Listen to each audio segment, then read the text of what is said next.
Bismillahirrahmanirrahim. Assalamualaikum warahmatullahi wabarakatuh. Selamat sore Bapak dan teman-teman semua. Bagaimana kabarnya Pak? Alhamdulillah baik. Alhamdulillah. Sebelum itu saya ingin meminta izin ya Pak untuk sambil di-record. Bagaimana Pak? Siap. Terima kasih Pak. Saya mohon izin untuk membuka diskusi kami terlebih dahulu ya Pak. Saya Jevika, juga dengan teman-teman saya di sini ada Andra, ada Syakira, dan juga Rapka. Salam kenal ya Pak, kami dari Mahasiswa Hubungan Internasional di Presiden University.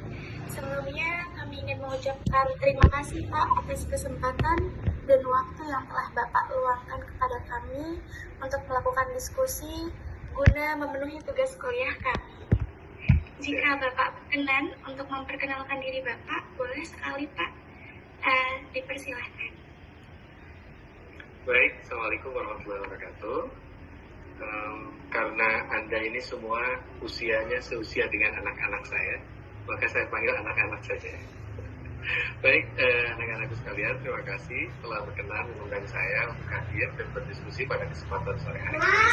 Nama saya Sultan Ahmad Santana, saya dan saya senang bisa berdialog pada kesempatan sore hari ini. Saya lahir di Tasikmalaya 13 Mei 1981. Sekarang saya tinggal di Bandung. Aktivitas keseharian saya adalah guru ngaji dari satu kampung ke kampung yang lain, dari satu kota ke kota yang lain, dan atas takdir Allah sesekali dari satu negara ke negara yang lain.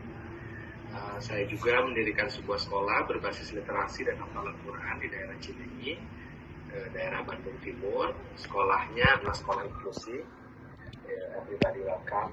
Orang-orang atau anak-anak saya yang punya kebutuhan khusus juga diberikan kesempatan yang sama untuk bersekolah di sekolah.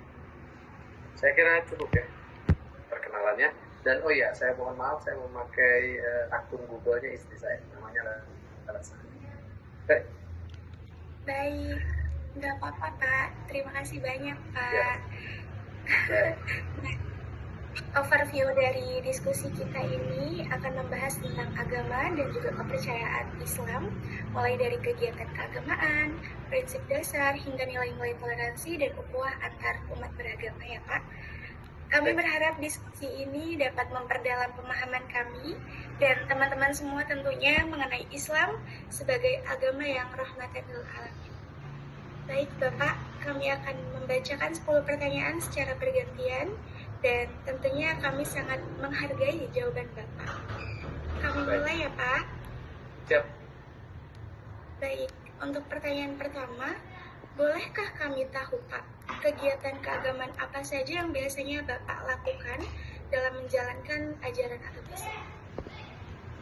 Baik, yang pertama dalam konteks pribadi tentu saya melakukan hal-hal yang diwajibkan oleh Allah Subhanahu wa Ta'ala dan disunahkan oleh Rasulullah Sallallahu Alaihi Wasallam.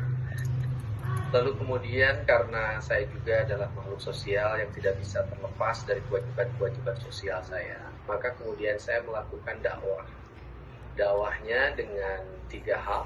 Satu, dakwah bil kitabah, saya menulis. Kebetulan saya mempergunakan media sosial saya sebagai sarana untuk mengedukasi publik, dan saya membatasi pada 2 hal. Satu, pada persoalan keluarga, dan yang kedua biasanya sesekali memberikan respons atas kondisi sosial politik yang ada di negeri kita dengan berbasis pada landasan Al-Quran dan Sunnah. Lalu kemudian saya juga melakukan dakwah bil lisan. Alhamdulillah, astagfirullah, saya menjadi guru kajian di sejumlah daerah, tidak hanya di kota, tapi juga saya di akhir pekan itu menghabiskan waktu untuk berdakwah ke perkampungan, terutama yang sekarang saya concern di wilayah Bandung Selatan, seperti Kecamatan Ketapang, Pamungkuh, Balai Endah, Banjaran, dan sebagainya. Memang ada perbedaan kalau saya ngaji di kota, itu ngaji di masjid-masjid besar, kadang juga di hotel. Kalau di perkampungan sebetulnya lebih saya nikmat, karena jamaahnya duduk di atas bumi, lalu kemudian beratap. Itu yang selama ini kemudian saya lakukan. Nah, yang ketiga tentu dakwah bil hal.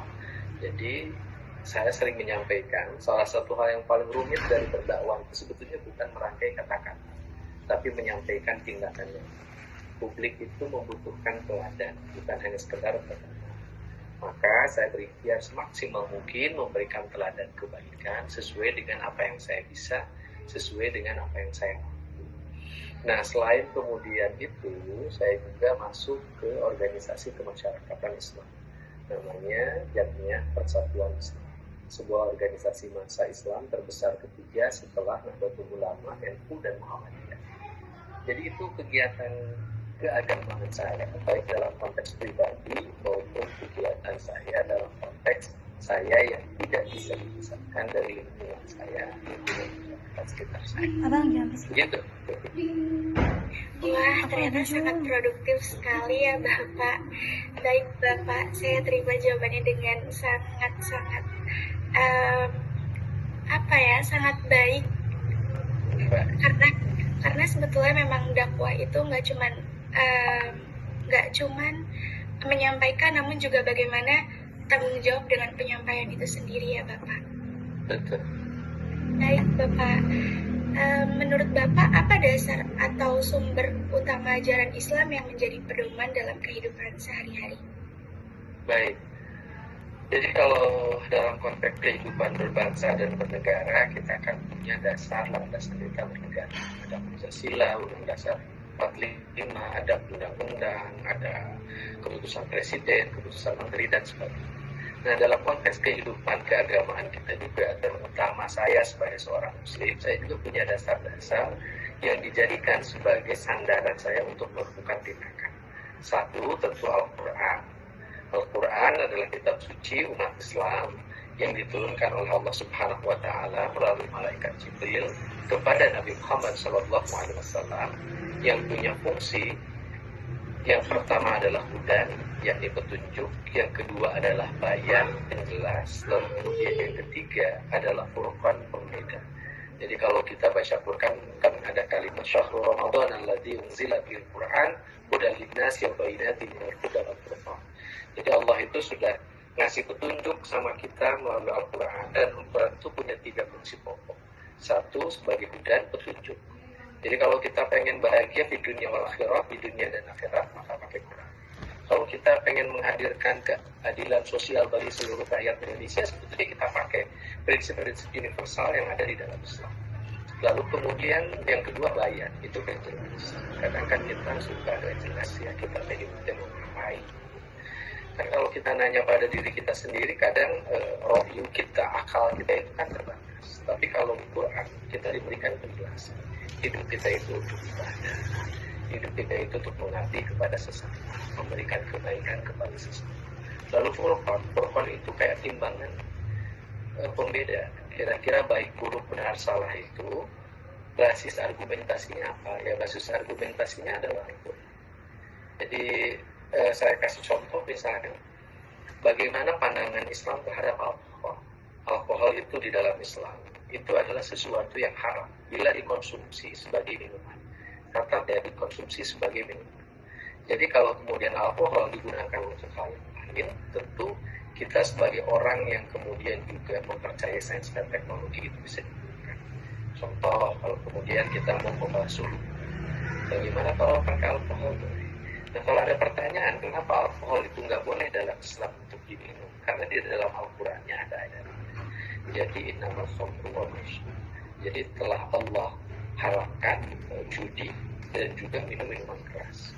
Di mana alkohol? Kenapa alkohol kemudian tidak boleh kita konsumsi? Karena memang alkohol itu menghadirkan keburukan dalam kehidupan kita. Nah, jadi itu yang pertama Quran. Yang kedua adalah hadis. Tidak semua hal dalam kehidupan ini bisa dijawab dengan Quran. Maka Allah menghadirkan Rasul untuk menjadikan sebagai petunjuk bagi kita. Maka Rasul punya hadis, Rasul punya sunnah. Jadi apa yang tidak dijelaskan di dalam Quran itu memiliki penjelasan dalam hadis. Contoh, dalam Al-Quran ada kalimat aqimus shalah wa atuz zakah. Nah, cara menjalankan sholatnya kayak gimana? Rasul lalu kemudian berkata, Sallu kama ra'aitumuni usolli. Salatlah kalian sebagaimana kalian melihat aku salat. Jadi dari mulai takbir sampai salam, Rasul contohkan itu kepada kita semua. Di dalam Islam ada prinsip-prinsip keadilannya, adilul wa aqrabu bittaqwa. Seperti apa keadilan itu lalu kemudian diutamakan? Maka Rasul hadir ke muka bumi. Salah satu yang kemudian menjadi catatan penting bagi kita karena ini bulan Dzulhijjah. Dulu Rasul ketika berhaji menyampaikan khutbah di Padang Arafah, salah satu yang disampaikan oleh Rasul adalah prinsip-prinsip keadilan. Jadi Rasul pernah mengatakan tidak ada yang lebih baik dan lebih mulia karena kalian Quraisy atau tidak Quraisy. Jadi Islam itu melarang banget tuh kepada kita untuk melakukan diskriminasi terhadap orang yang berbeda suku, agama, ras dalam konteks kehidupan sosial kita. Jadi ada Al-Quran, ada hadis. Lalu kemudian juga ada ijma para ulama. Jadi kalau tidak ada di Quran, kalau tidak ada di hadis, ya dilihat ijma para ulama. Saya kasih contoh.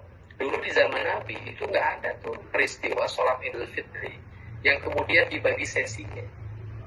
Kenapa nggak ada hal semacam itu, termasuk di Indonesia? Karena di Indonesia atau di zaman Rasul, waktu itu tanah lapang bebas digunakan siapa saja. Saya berikan contoh ya. Di Gasibu, di Bandung, itu di depan Gedung Sate ada lapangan namanya Gasibu. Itu muat tuh buat sampai 6.000-7.000 orang. Selain di Gasibu, di Bandung masih ada tempat-tempat lain yang bisa dipakai untuk melaksanakan sholat Idul Fitri.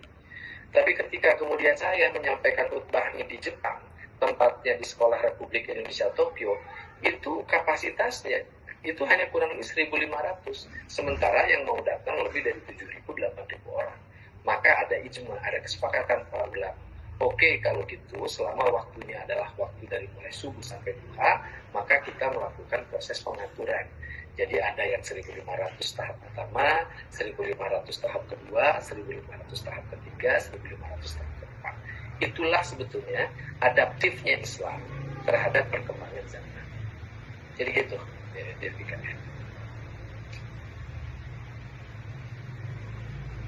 Wah, sangat menarik, jelas ya Pak.